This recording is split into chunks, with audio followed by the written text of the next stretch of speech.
penjualan, jangan langsung kita bawa ke hati untuk melawan orang tersebut.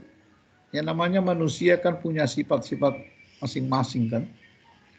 Artinya di sini kita kan tadi sudah berpatokan bagaimana kita pelanggan itu kita berikan kepuasan untuk bisa kita pegang dia untuk jangka waktu yang lama, jangka panjang. Jadi oleh sebab itu tadi sudah dijelaskan beberapa poin. Jadi kalau saya ambil garis besarnya, artinya bagaimana kita bisa menyiapkan apa yang diinginkan oleh pelanggan tersebut. Kalau seperti yang diinginkan bisa kita siapkan, segala apapun dia tidak akan pergi dari kita. Karena sudah sesuai dengan apa yang di dalam hatinya, sesuai dengan apa yang menjadi keinginannya, sehingga segala apapun dia, kalau kuda bisa kita berikan yang terbaik untuk dia, dia akan menjadi orang yang tidak akan pergi dari kita. Bisa jelas? Jadi kuncinya ada di situ. Bagaimana kita sebagai penjual tidak misalnya langsung memberikan reaksi yang begitu tidak baik kalau misalnya ada di antara pelanggan yang datang itu mungkin tingkat emosinya tinggi, banyak omong dan lain sebagainya. Kita dengar aja dia baik-baik. Kita tanya, apa sih sebenarnya yang Ibu inginkan? Barang mana yang menjadi kebutuhan Ibu? Dan lain sebagainya. Jadi banyak cara atau strategi yang bisa kita gunakan sehingga orang itu tidak akan langsung pergi dari tempat kita menjual. Jadi banyak hal yang kita bisa lakukan. Mungkin dia bisa juga kasih dulu dia minum. Kan sering begitu kan? Orang yang melakukan penjualan kan? Jadi begitu pelanggan itu datang misalnya ke tokonya langsung disodorin dulu minum. Pernah nggak merasakan itu? Halo? Pernah, Pung. Pernah. Coba saudara kalau pergi berbelanja di Tanah Abang. Saya dulu sering ke Tanah Abang. Saya hanya duduk di situ. Istri saya menawar-nawar. Saya nanti sudah ditawarin tempat duduk dan minuman. Artinya itu kan merupakan suatu daya tarik kan. Jadi segala apapun orang kalau sudah dilayani seperti itu dengan baik, pasti hatinya akan luluh. Pasti dia mengatakan, oh baik benar ini penjual. Demikian juga kalau saudara misalnya ke Pasar Baru, itu toko-toko orang Bengali itu, orang India itu. Pasti awalnya saudara langsung disodorin minum dulu. Baru nanti mulailah dia mengeluarkan barangnya, karena kita sudah mulai, walaupun kita mungkin emosi ada, karena sudah dilayani begitu baik, menjadi tertarik, sehingga dia pun akan mulai menyerang kita dengan misalnya tingkat harga. Kalau kita sudah merasa aman di situ, karena ada pelayanan yang baik, kita juga segan misalnya untuk melakukan penawaran yang terlalu rendah. Jadi ada strategi-strategi tertentu yang perlu digunakan di dalam rangka melaksanakan kegiatan bisnis. Ada juga misalnya saudara lihat, misalnya seperti di toko roti, misalnya ada kue bolu, bisa dirasakan dulu kan ini, dicoba dulu katanya kan. Minuman juga seperti itu kan, ada dibuat di gelas plastik yang kecil kan. Ini diminum dulu. Artinya kalau sudah diberikan pelayanan yang seperti itu, pasti kita juga akan enggan meninggalkan tempat tersebut. Artinya kalau tadinya kita emosi, dengan adanya pelayanan yang baik, tingkat emosi kita itu akan turun. Sehingga kita pun akan betah untuk berlama-lama di toko tersebut untuk melakukan pembelian. Itulah rangkuman tadi dari apa yang dibuat oleh saudara Mario. Ada berapa poin tadi ya? Iya, Bagaimana? Pak, Bisa baik. kira-kira? Bisa, Bapak. Mungkin kelompok yang kedua siapa nih? Ada kelompok 2. Saya Pak Salwa. Salma. Salwa. Kalau si Salwa yang tanya yang jawab harus si Salma ya. Iya Pak. Saya mau nanya. Iya nanya lah itu. Dalam perusahaan melakukan strategi untuk penjualan dan meningkatkan laba dengan cara memperpanjang lini produk. Dan jelaskan apa tujuan dari lini produk dan bagaimana cara melakukannya. Terima kasih. Makasih juga. Jawab Iya, itu Salma. Jawab Ya, Salma. Salwa, saya akan menjawab pertanyaan kamu ya. Iya Salma. Manajer lini produk.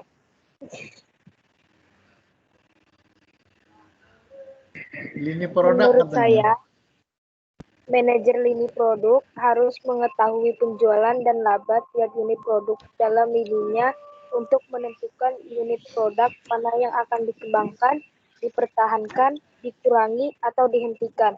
Mereka juga perlu memahami profil pasar tiap produk tersebut. Bagaimana Salwa atas jawabannya? Iya Salma. Oh, sudah. Kenapa terus digertak adik? Jadi tadi mengenai lini produk ya. Kenapa kamu marahi si Salwa? Enggak. Baik, tadi mengenai lini produk. Jadi lini produk itu kan mengarah kepada jenis daripada produk. Jadi kalau kita lihat misalnya contoh seperti yang namanya Indomie. Tadinya Indomie rasanya hanya rasa ayam kan. Tetapi dia berkembang, dia menjadi banyak rasa. Kecuali rasa teh ayam tidak ada kan. Ayam, sop ayam ada, ayam goreng apa. Benar nggak seperti Indomie? Apakah hanya rasa ayam bawang aja? Halo? Tidak, Pung. Ada kari juga. Nah, semuanya ada kan dibuatkan jadinya kan? Artinya itu dilakukan juga karena memang untuk mengikuti selera. Di samping juga ada daerah tertentu misalnya yang mereka itu senangnya terhadap sesuatu rasa tertentu yang sebelumnya belum ada. Jadi misalnya seperti dipasarkan di daerah Banjarmasin, dibuatlah di situ Indomie rasa soto Banjar. Kalau misalnya di Sumatera dibuat Indomie yaitu mie keriting dan lain sebagainya. Artinya di situ diperbanyak lini produk itu supaya juga produk itu semakin banyak, pasarnya semakin luas, yang tentu juga keuntungan yang diperoleh juga akan semakin besar. Gimana, Salma? Salwa? Salwa? Iya, Bu. Kamu Iya, Pung. main futsal kan? Kamu main futsal? Iya Pung. Main sepak bola lapangan besar juga bisa kan? Kurang Halo? nggak bisa Pung. Artinya bisa lah. Nah, artinya itu sudah merupakan suatu pengembangan kan? Kamu tidak hanya main futsal, kalau diajak juga main lapangan besar bisa. Mungkin kalau diajak lagi main yang lain, yang jenis sepak bola mungkin 3 pesertanya bisa dan lain. Jadi di situ kita lihat bagaimana kamu itu bisa mengembangkan diri sehingga kamu bisa memasuki berbagai yang namanya jenis pertandingan yang terkait dengan yang namanya sepak bola, futsal dan lain sebagainya. Ya, seperti itu ya. Iya, Bu. Lu. Iya Pung. Satu. Siapa ini? Saya Anida Permata, Opung, mau bertanya. Anida. Iya, Opung. Anita. Anida. Anida Permata Sari. Kepuasan pelanggan. Permata, ya. Sama, ini pertanyaan saya. Kepuasan pelanggan. Dengar itu sama. kepuasan Ya, siap pelanggan. Anita. Hah? Ini mau ngomong dulu nih sama nih. Kepuasan pelanggan Iya, iya. dapat dibedakan pada 3 taraf. Coba jelaskan 3 taraf tersebut, Salma. 3 taraf tersebut. Ada tadi apanya? Bahan presentasinya ada yang 3. Coba ditayangkan dulu. Yang Ada. pertama itu Ada memenuhi apanya? kebutuhan. Slide-nya. Slide-nya ada nggak? Nggak ada, Opung. Oh, nggak ada. Bikinlah kalau itu. Karena saya baca buku juga saya udah nggak kelihatan ini. Apa aja yang 3 Ya, itu? Opung. Saya akan menjawab pertanyaan Anida. Yang pertama itu memenuhi kebutuhan dasar pelanggan. Contohnya, wiraniaga toko daging A menunjukkan jenis daging yang dibutuhkan seseorang pelanggan. Ia menanyakan beberapa kilo yang diperlukan, kemudian ditimbang dan dibungkus. Dan yang kedua ini memenuhi harapan pelanggan dengan cara yang dapat membuat mereka akan kembali lagi. Contohnya, wiraniaga toko daging B menunjukkan jenis daging yang dibutuhkan oleh seorang pelanggan. Nah, yang ketiga ini melakukan lebih daripada apa yang diharapkan pelanggan. Contohnya, wiraniaga toko daging C, selain seperti di toko daging B, juga dijelaskan berbagai hal tentang kualitas daging dan perbedaan dari masing-masing jenis daging, jenis kemasan, vakum atau tidak. Dan selain itu diberikan alternatif dari industri yang lain. Dari ketiga taraf di atas, keberhasilan strategi pemasaran dapat dicapai apabila sudah mencapai taraf ketiga, yaitu yang paling memberikan kepuasan kepada pelanggan. Bagaimana, Anida? Anida. Terima kasih, Salma. Jadi ada dikatakan tadi 3 menyangkut mengenai kepuasan. Pertama, memenuhi kebutuhan pelanggan, ya, kebutuhan dasar ya. Artinya sebagai pelanggan itu apa kebutuhan dasarnya? Tentu ada kan kebutuhan dasarnya. Misalnya kita sehari-hari itu kebutuhan dasar kita harus berapa kali makan sehari. Ada yang 8 kali makan sehari. 3 Tentu kali sudah ada. sehari, Opung. Ada si 4 Pandu pun tadi kalau 8 kali rata-rata. sehari makan itu. Si Johansen dan Pandu itu. Salma 4 kali sehari. Sama. Nah, jadi ada Anida 10 kali. Opung. Sama sehari 10 sekali kali. aku diet. Emangnya dia ayam apa 10 kali? Jadi memenuhi kebutuhan dasar. Jadi kita sebagai orang atau pelanggan mempunyai kebutuhan dasar. Tentu yang kita akan cari adalah atau kita beli adalah sesuai dengan kebutuhan dasar kita. Kemudian yang kedua, memenuhi harapan pelanggan. Tentu kita sebagai pelanggan yang datang kepada penjual ada harapan kita. Itu harapannya apa? Ya harapan kita adalah yang kita peroleh itu harus sesuai dengan yang kita cari.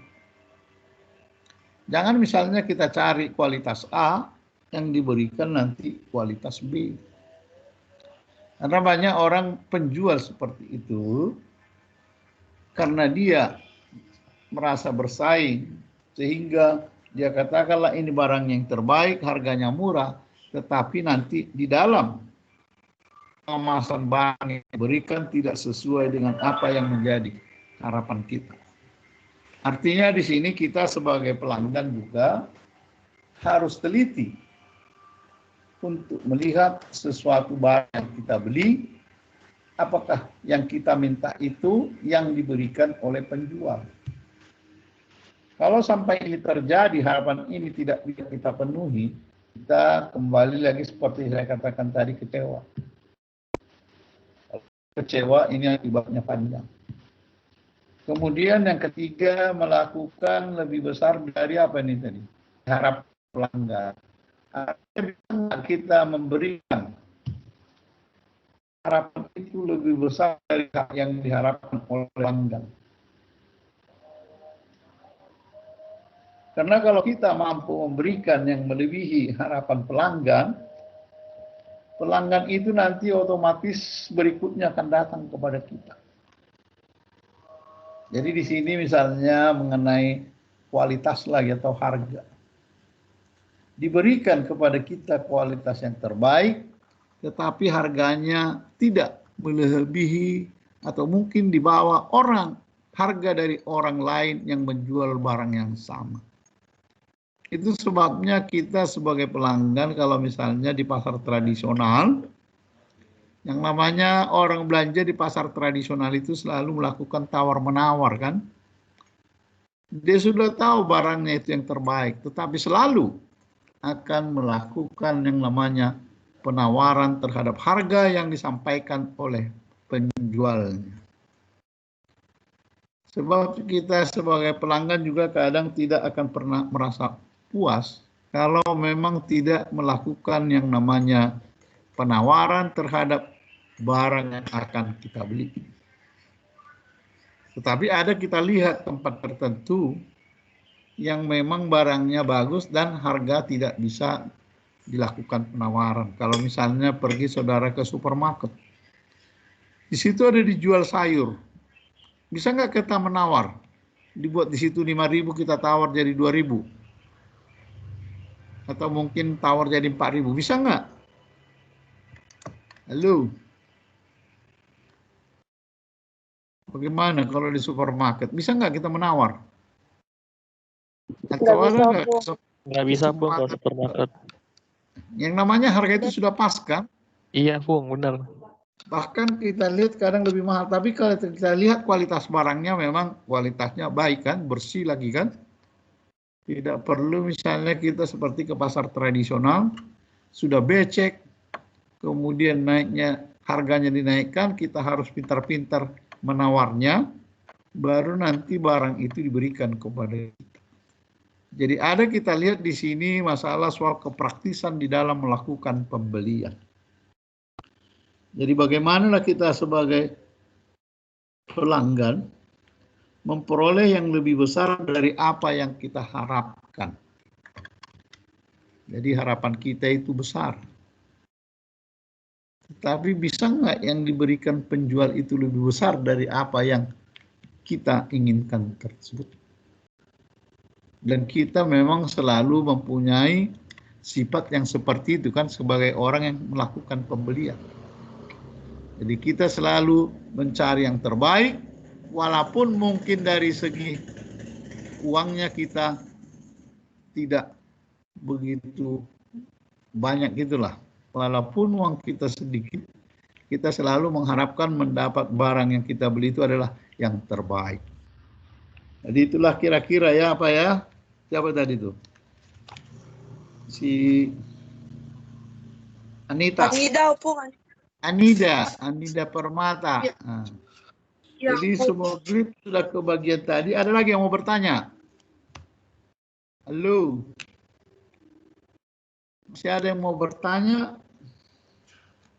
Sudah, Bung. Hah? Tidak, Bung. Sudah. Tidak. Jadi sebentar dulu, ini kan kemarin kayak kan ke UKI, ini absen sudah saya minta di print. Yang dari jurusan akuntansi ada 24 orang, benar ya? Halo? Dari S1 akuntansi ada 24 orang. Ini semuanya. Halo? Kemudian dari S1 manajemen ada 33 orang. Ini sudah semuanya nih. Tidak ada lagi yang tidak masuk di sini kan? Jadi Iya, jumlahnya ada sekitar, jumlahnya bukan sekitar lagi, ada 57. Benar? Iya, Halo? Bung. Iya, Bung. 57. Jadi jangan lagi nanti mengatakan kok nama saya tidak ada. Pokoknya saya udah terima itu semuanya 57. Itu tadi akuntansi dan manajemen ya. Ya. Baik saudara-saudara, karena sudah tidak ada pertanyaan, kita berikan A+ dulu kepada kelompok 4 yang sudah menampilkan presentasinya ya. Nah. Kelompok 4. Baik, sampai ketemu nanti kita Lain. pada minggu depan. Terima kasih semuanya, terima kasih. Semoga sopo. 5. Iya, nanti kelompok 5 minggu depan bahannya Ya, adalah Bung. dari bab 6 ya. Bab 6. Oke, Bung, ya. Ya, Bab Bung. 6. Jadi supaya Oke. nanti bab kelompok 5